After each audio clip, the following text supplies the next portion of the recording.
Hi అండి, అందరికీ నమస్కారం. ఎలా ఉన్నారు? బాగున్నారా ఫ్రెండ్స్? ఈరోజు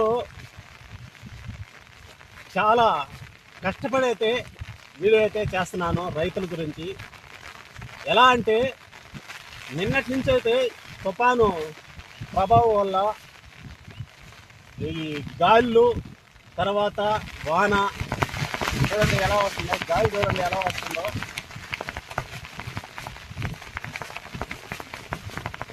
వీడియో తీయాలన్నా కూడా కష్టంగా ఉందండి. ఈరోజు మన రైతుల కోసం ఈరోజు కష్టపడైతే వీడియో అయితే చేస్తున్నానండి. ఆ వీడియో ఏ వీడియో మీకైతే తెలియజేస్తానండి. ఫ్రెండ్స్, ఈ రబీ సీజన్లో రైతు ఎదురయ్యే సమస్య నారుమడి.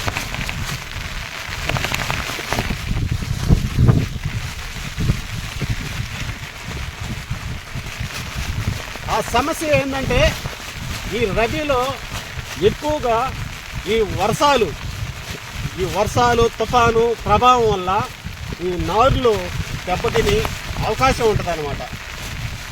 ఈ దెబ్బతినే అవకాశం వల్ల నారులు కొన్ని పాసిపోయి నాట్లు వేసుకోలేక చాలా వరకు రైతులైతే నష్టపోతారు. అలాగా నష్టపోకుండా నారులు ఎలా కాపాడుకోవాలి? ఈ రబీ సీజన్లో మనం విత్తనాలు చల్లినప్పుడు ఈ వర్షాలు ఎక్కువగా కురుస్తాయి కాబట్టి మనం విత్తనాలు చల్లినమాట వర్షాలు విపరీతంగా కురిసి మునిగిపోద్ది అనమాట. మనం కలగ తీయాలన్నా కూడా అవకాశం ఉండదన్నమాట. అలాంటి టైంలో విత్తనం పాసిపోయే అవకాశం ఉంటుంది. మనం జాగ్రత్తగా ఎలా చూసుకోవాలంటే, మనం చల్లిన విత్తనం 2 రోజులు 3 రోజులు నీళ్ళల్లో అయితే సురక్షితంగా ఉంటుందండి. పక్కన ఫోటోలో ఉన్నాయి కదా, పక్కన ఫోటో స్క్రీన్ మీద చూపిస్తున్నాను కదా, అలాగా నీళ్ళు 2 రోజులు 3 రోజులు కానీ ఉంటే విత్తనం చల్లినమాట విత్తనం ఎక్కడికి వెళ్ళదండి. తర్వాత రోజులు గడిచే కొంది అలాగే నీళ్లు నిలవ ఉంటే చాలా వరకు విత్తనం పాసిపోయే అవకాశం ఉంటుంది.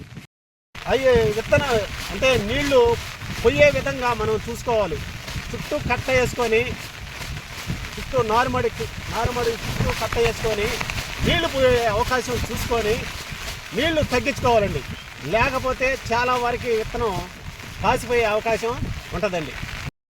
తర్వాత వచ్చేసి 7 రోజులు తర్వాత 10 రోజులు నారు, మీకు స్క్రీన్ మీద కూడా ఆ నారుమడి చూపిస్తున్నానండి.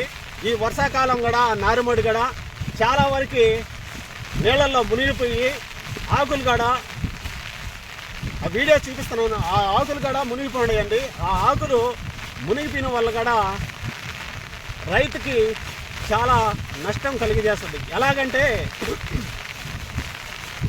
ఆ ఆకు నీళ్ళల్లో మునిగిపోయిన వల్ల ఆకంతా గాలి ఆడక చాలా వరకు పాసిపోయిన మాట. అంటే అది పేడగా అయిపోద్ది అనమాట. ఆ నారు దేనికి పనికిరాదు. అలాగే అది కూడా 2 రోజులు 3 రోజులు నీళ్లు నిలవ ఉన్నా ఏం కాదండి. తర్వాత కంపల్సరీగా నీళ్ళు అయితే తీసేయాలండి. నీళ్లు మనం పోయే విధంగా చాలా జాగ్రత్తలు అయితే చూసుకోవాలి. నీళ్లు పోయే విధంగా చూసుకొని నీళ్లు తీసేసుకోవాలండి. నీళ్లు పోకపోయినా సరే మనం ఒక బకెట్ కానీ ఒక దేనితోనైనా సహాయంతో నారు చుట్టూ కట్టగా పెట్టి మనం చల్లుకోవాలి, పోసేసుకోవాలన్నమాట. చక్కగా పోసేసుకోవడం వల్ల ఆ నారు పాసిపోకుండా ఈ గాలి చాలా సురక్షితంగా ఉంటుందండి. నారుగయ్య అయితే ఏ జాగ్రత్తలు తీసుకున్నా కొంతవరకు పాసిపోయే అవకాశం ఉంటుంది పడిపోయిన నారు. అలాగే ఈ వాన తగ్గిన మాట నీళ్ళన్నీ తీసేసి ఒత్తిగా అయితే తీయకూడదండి. నీళ్ళైతే బాగా మునిగిపోయిన నారు ఒత్తిగా నీళ్లు తీసేసినా నేల గరుచుకుంటే ఆ బురదలో ఆ ఆకు అతుక్కొని పైకి లేదనమాట. అలాగైతే చేయకూడదండి. మనం వర్షం తగ్గినప్పుడు క్రమేణా కొద్ది కొద్దిగా నీళ్ళు అయితే తగ్గించుకోవాలి. తగ్గించుకోవడం వల్ల ఆకు నేల మీద పడకుండా అది రిటైర్గా నిలిచే అవకాశం ఉంటుంది చాలా వరకు. అప్పుడు బాగా అంటే నారుమడి బాగా ఆరినమాట మనం పల్లసంగా నీళ్ళు వేసుకొని యూరియా కానీ చల్లుకుంటే నారు పుష్కలంగా వచ్చి మనకైతే అందుబాటులో అయితే ఉంటుందండి. ఫ్రెండ్స్, ఇప్పుడు కూడా నేను నారుగయ్య మునిగిపోతుందని మన నారుగయ్య వచ్చేసి 10 రోజులు అయిందండి నారు పోసి. నారుగయ్య నిండా నీళ్ళు అయితే ఉన్నాయండి.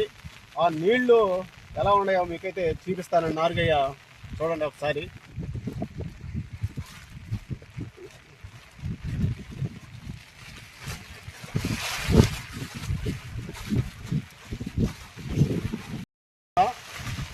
నేనైతే నిన్న వచ్చానండి. నిన్న వచ్చిన మాట ఈ వర్షం ప్రభావం వల్ల నారుగయ్య ఫుల్ అవ్వద్దని, ఫుల్ అయ్యి నారు మునిగిపోద్దని నేను ముందుగానైతే మెయిన్ మడవ అయితే పెట్టానండి. మెయిన్ మడవ అంటే ఫుల్ కాకుండా ఒకవేళ ఎగస్ట్రా నీళ్ళు వస్తే మడవకుండా వెళ్ళేదానికి మెయిన్ మడవ అయితే పెట్టాను. చూడండి.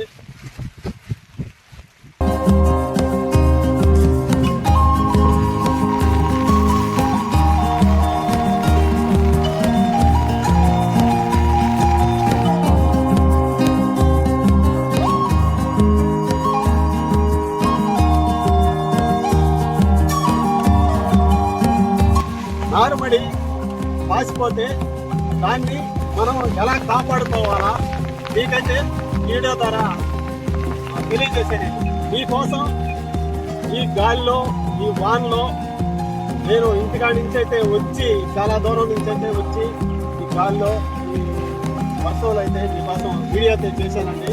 నా వీడియో మీకు నచ్చినట్టయితే ఒక లైక్ చేయండి. ఛానల్ కొత్తగా చూస్తున్న వారు సబ్స్క్రైబ్ చేసుకోండి. తర్వాత మంచి వీడియోలో కలుసుకుందాం. బాయ్.